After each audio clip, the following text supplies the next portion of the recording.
এই বুদ্ধবাবু জেনে রাখো, ভোট দিয়ে ভোট দেওয়া চলবে না। এই বুদ্ধবাবু জেনে রাখো, জাল ভোটার চলবে না।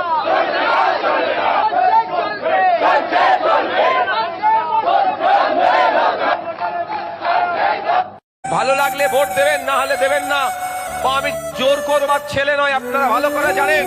কিন্তু এতটুকু কাজ আপনাদের করতে হবে।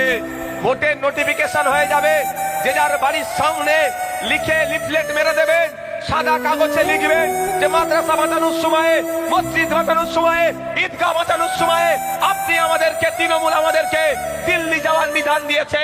তাই ভোটটা চাইতে এসেছো আমার দরবারে, আমার দ্বারে ভোট চাইবে না, দিল্লিতে গিয়ে ভোট চাও তোমরা। এটা হবে তো নাকি? কারা হবে তো হাত তুলে দেখান তো। মায়ের হাত তুলে দেখান, বাপের হাতটা তুলে রাখুন। হবে তো নাকি?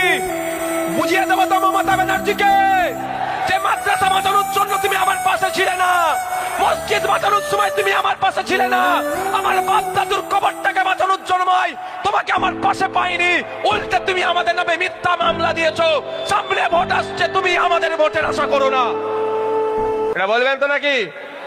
না তখন কি বুঝিয়ে দেবে সবটাই ভুল বুঝে যাবেন? একদম নয়।